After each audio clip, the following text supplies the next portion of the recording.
Yeah,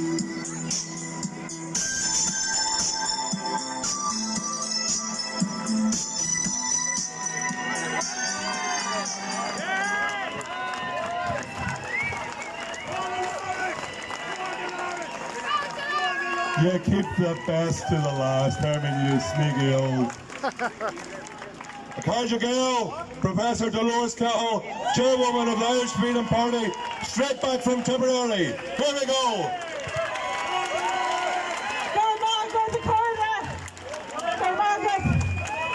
Thank you all for coming today. Thank you all for coming today, Garmagat. It's a pleasure to see you all here. So I came from Tipperary and via Kildare. I have a project to try and re-inspire interest in our Irish heritage and culture and traditions, and I'm calling it the Custodian Project, and we're going to hold a little event in Athy on the 1st of August, Saturday from 12 o'clock, if anyone's interested. Very good. So I suppose what we need to do, this is about education, and I think for 20 years it's only people are becoming aware that what our children have been taught is not in their best interest. And for about 10 years in the international and national education system, I have been saying shocking things like, there is a difference between men and women. Yes. So there actually is a biological difference between men and women. And if you want to diagnose prostate cancer or ovarian cancer, it's actually good that you know that and you're taught that. And what we should not have, as I have been saying for many years, is half of the university saying that that's not true, and half of the scientists and the medical profession saying that it is true. So I think what we need to do is take a good hard look at the education system all over the world, okay? So maybe some of you are aware that there is kind of agendas going on in the world that are actually very divisive. So, well, and it's a national and an international agenda. So the agenda is to separate people, to separate families, to separate fathers and mothers from each other, to separate generations, so to try and say, you know, I think we should apologize to the older generation for how they were treated in the last 4 or 5 months.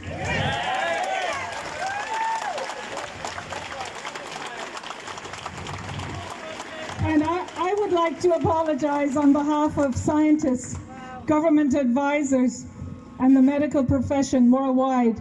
You don't need to do that. No, but I think, you know, somebody should. And I think it's shocking how they've been treated. And I think if I was in a care home, you know, a lot of people, Ireland had the highest number of people died in care homes in Europe, in Ireland. So 62%.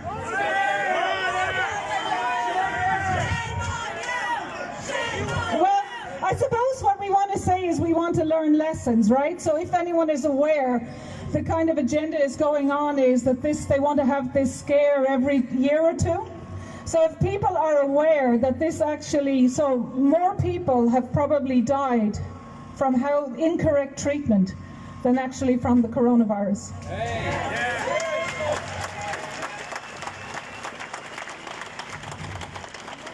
And I've been privileged to be involved worldwide, and pharmacists and nurses have come, and doctors from 5 countries now, to say that the elderly were given a prescription of morphine instead of actually being given prescriptions so that they wouldn't die.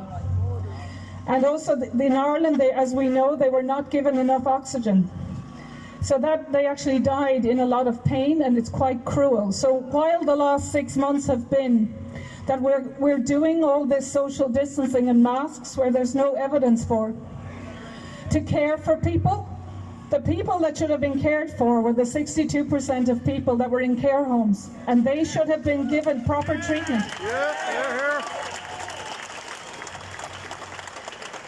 And I would just say, so, you know, that is, and we are fighting for those people, and we will be publishing a report to try and call for a public inquiry. for the new Taoiseach. And it's not in a way because... But the inquiry is to learn lessons so it doesn't happen again, okay? And we also have to just be honest, the coronavirus is a seasonal virus. It's mainly in the Northern Hemisphere in February and March. And if you look at the deaths, the main deaths from coronavirus were in February and March. The spikes that happened after the lockdown were to do with the treatment. No influenza actually kills people like that. So it's actually to do with the treatment. Okay, that's fine. Okay, all right. So then now we want to move on to education, okay? So I suppose we want to care for our elderly, and with education we just want to be honest. So what the education system is doing is teaching our children to be victims. And as we know, they are teaching sexualized education to primary schools, which is entirely inappropriate. And it's psychologically destructive for those children's well-being, okay? Everybody knows it. So what we have to do, and that's why we're talking about free speech, okay? Because if there's, 50 years of research to say that children in primary school, they don't need to be taught about that. In fact, they don't need to think about it. Just leave them alone, let them be children. Yeah. And I suppose I would be saying the best carers for children are their families and their mothers and their fathers.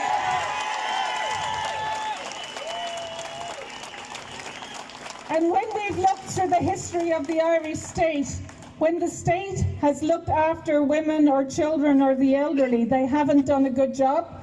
And a lot of the articles and research that's come out to talk about issues in families are exaggerated. And they have deliberately, through the courts, removed fathers from their children. They have removed grandparents, and they've removed older generations and aunts and uncles. And I've been a scout leader for 10 years, and they have made it so difficult to volunteer, right? We all had to change our scout clubs into charities and have trustees. So when you look, there is an insidious agenda to destroy families and to destroy multi-generational relationships. And what we need to do is to get back and say our children are our future. Okay. So I'll just finish off. We have to cherish them, okay? And we also have to keep them healthy. And anything that goes into them should be safety tested. We have to do a good hard look at the education system. And we could have a group, if there's teachers here, to look at what is in those books that they're teaching in. And our children are not victims. Our 11-year-olds and 14-year-olds are not victims. And any kind of education system that starts, Martin Luther said, judge people by the content of their character, not by the color of their skin. And the education system and the university system, we have to say it's actually racist to try and have marches based on the color of people's skin.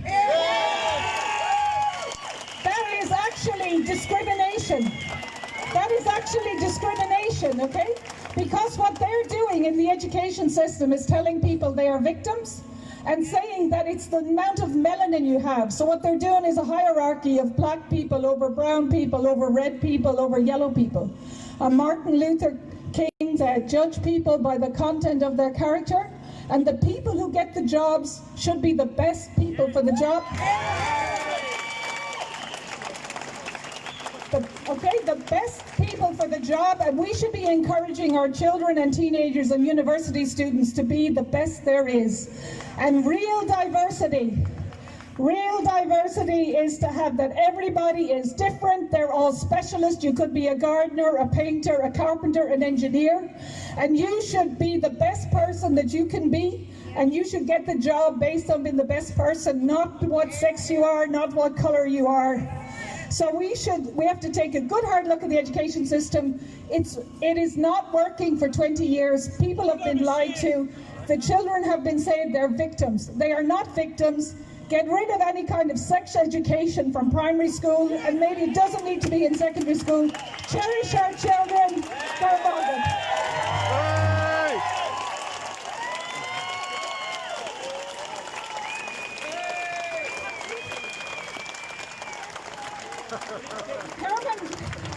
Herman wants to sing a song.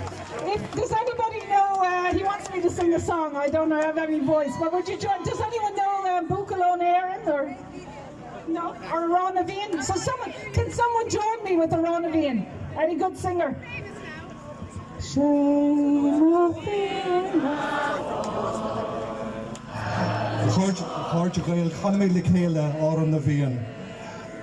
Ladies and gentlemen, we shall sing together our nation's anthem, Our on the Vein. All right, sing with me. Are you ready?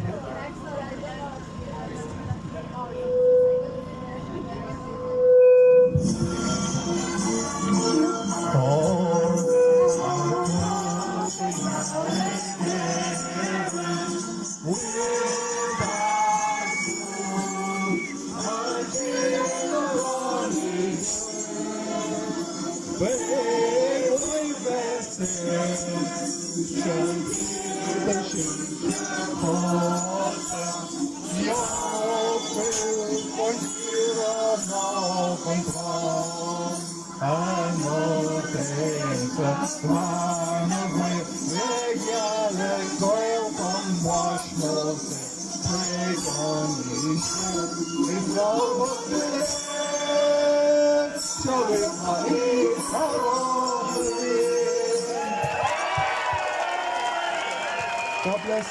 God bless.